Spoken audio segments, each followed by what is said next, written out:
Welcome back, guys, to another NVM Daily. It's been a while, but today we've got a fun-packed episode full of fast cars.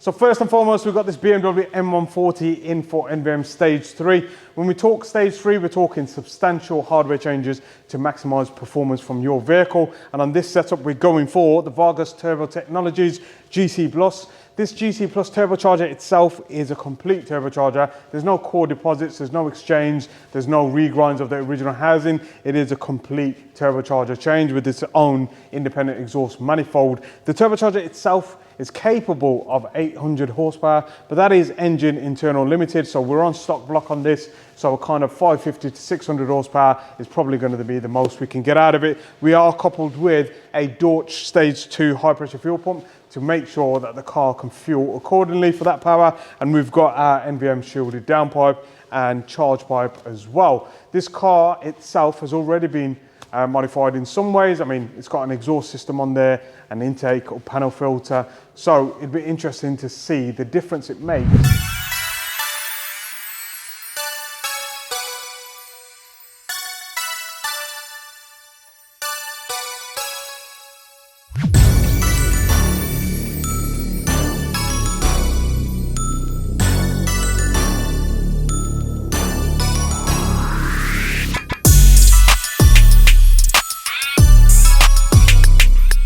Also today we've got another B58 in, we're going MEF installation. We've already fit the hardware to the car, so we're going to start our MEF mapping. Car was previously Stage 2, tuned at about 445 brake horsepower, I believe.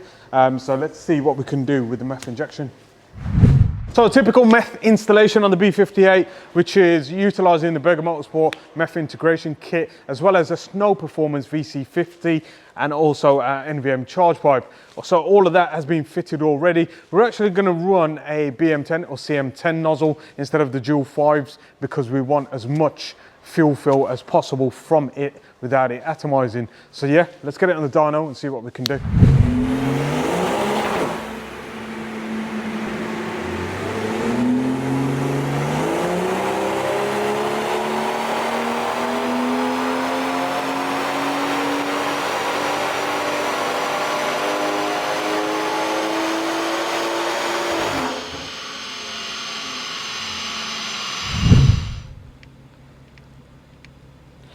So just a baseline run on our Stage 2. Previously this car made good torque and power, but we can see the high pressure fuel pump is struggling to keep up, and that's the reason for the customer opting for MEF integration. Again, MEF in itself is a NOx suppressant, but at the same time it does enable fuel fill, so where the high pressure fuel pump can't demand, it kind of fills that gap. So we'll turn the MEF on now, start spraying about 1 bar of boost and full spray about 1.4, and then see how it kind of increases in power at the same boost levels before we start increasing the amount of boost that it allows.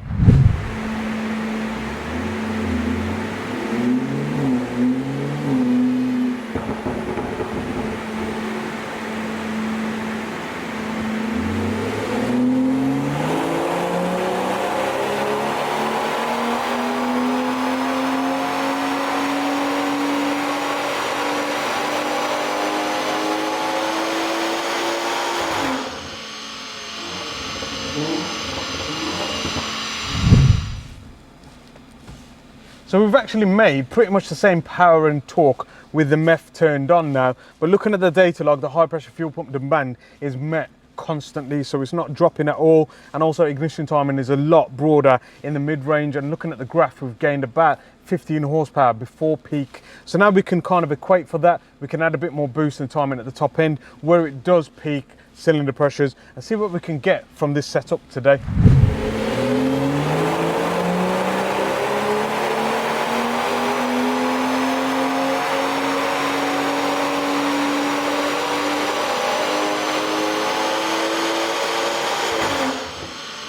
So just over 1.5 bar of boost mid-range where maximum torque is, and it's nice and tapered, so it's not going to be crazy, but you can see there ignition timing is completely without any pull whatsoever.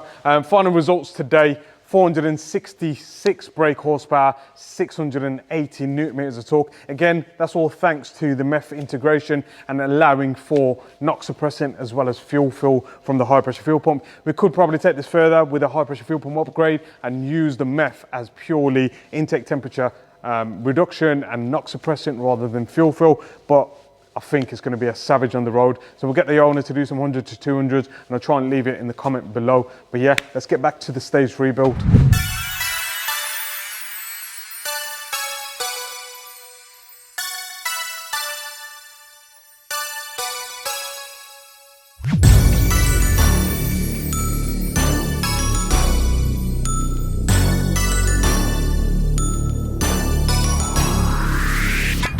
So that's all the parts fitted, so shielded downpipe, charge pipe, panel filter. We've given it an oil change as well to complement the new turbocharger, and we've fitted the high pressure fuel pump. We have put a base map on there for the fuel pump so it doesn't cause any issues. But yeah, let's get it warmed up, take it for a drive and then stick it on the dyno.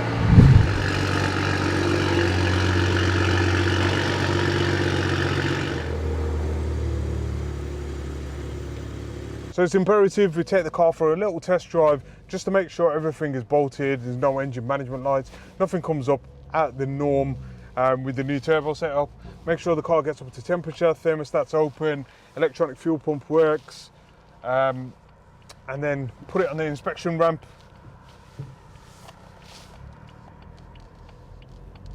And make sure there's no leaks before we bang it on the dyno. So even on the base calibration, which is, you know, stock boost pressures, you can feel that turbocharger already willing to spool up. We were a bit hesitant with the GC Plus as to how much lag it would kind of produce, but the full frame setup seems to be slightly less lag than what we thought. We are going to put it on the dyno and start probably at 1.2 bar of boost and just see how the turbocharger reacts, see how much fuel it needs, and then start winding it up. We are aiming for about 550 brake horsepower, so let's see if we can get it. So car's strapped down to the dyno. We'll just warm it up, get it up to temperature. We have set the calibration to about 1 bar of boost just to see how the turbo responds, what target it is, and kind of how much compensation we need to create. The Dodge Stage 2 should surpass any kind of limitations. I mean, we are on 99 run fuel, which is good for kind of, you know, 550, 560 horsepower without any MEF injection or port injection. And I think that's going to be the limiting factor today. But yeah, 1 bar of boost, let's see what it does.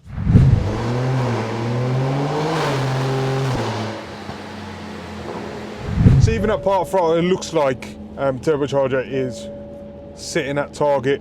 There's no kind of major concerns, but we'll do a full sweep and see what we can find.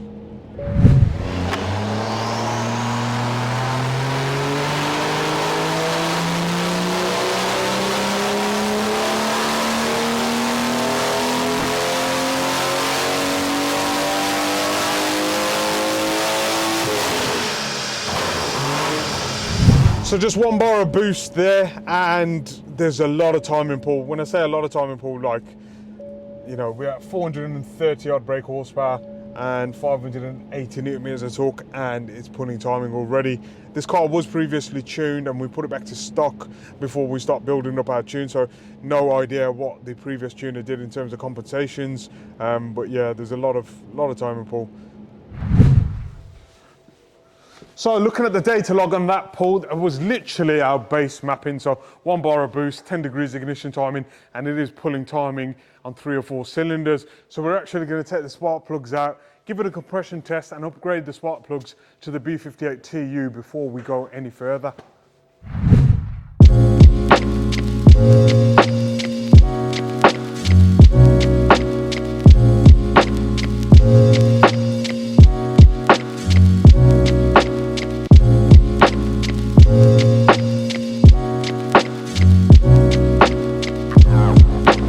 Fresh set of spark plugs on now. Let's see what difference that makes. The B58 TU plugs are 1 grade cooler, so they're more than well suited for this application. you can go 94201s, which are about the same. There's just a fresh set, to be fair, but the TU plugs have been proven, so that's what we've fitted. We've gapped them to 0.022.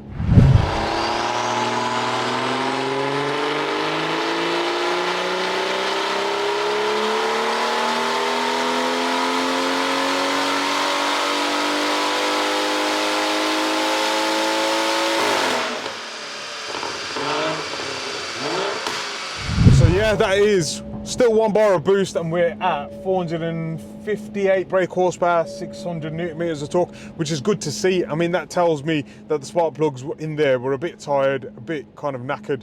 So we've literally got 0 timing pull at 1 bar, which is what I want to see. I can increase the boost and timing accordingly now and see what we can do. I'm gonna aim for about 1.4 bar, which is what most people aim for on 99 RON fuel in America, and they get about 480, 490 wheel horsepower. So let's see what it kind of does.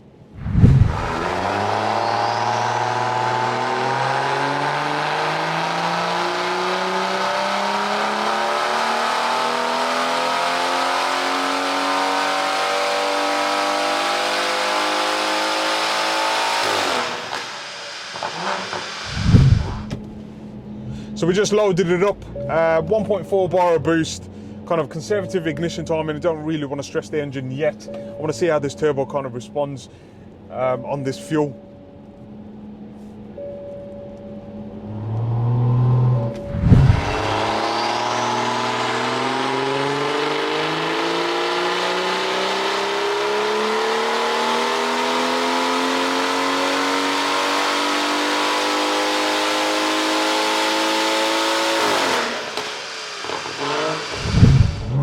So that's good to see. It's hitting targets, holding targets, not over boosting, under boosting, so our compensations are being good.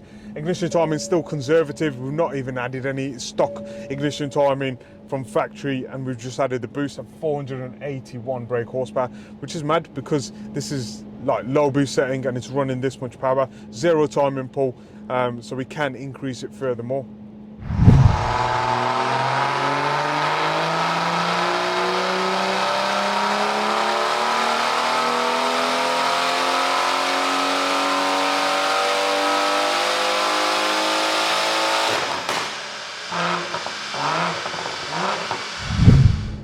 So a few revisions in and we're at 510, 520 brake horsepower, nice increase in power.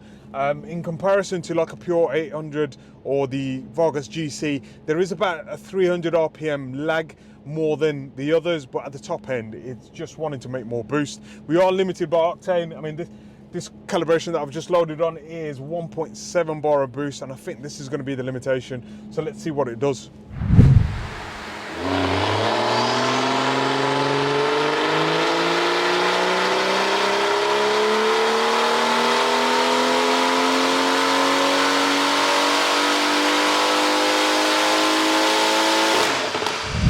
Wow, that's absolutely epic. The results are 99 RON fuel only, no meth injection, no E85, UK pump Shell 99. It's made 552 brake horsepower, 670 newton meters of torque.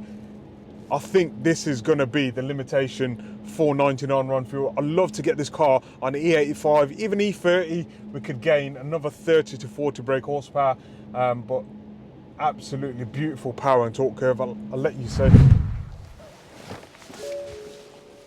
So yeah, final results guys today, 552 brake horsepower, 670 newton meters of torque. The delta gain is absolutely immense. This turbocharger continually wants to make more boost, and I think we're gonna have to bring this car back for meth injection, port injection, charge pipe injection, or E85, and see what we can get out of this turbo setup. I mean, there are guys out there running about 650 to 670 at the wheel, so that's what we're gonna aim for in the next video. So don't forget to like, comment, and subscribe, and I hope you enjoyed this vlog, and I'll see you in the next one.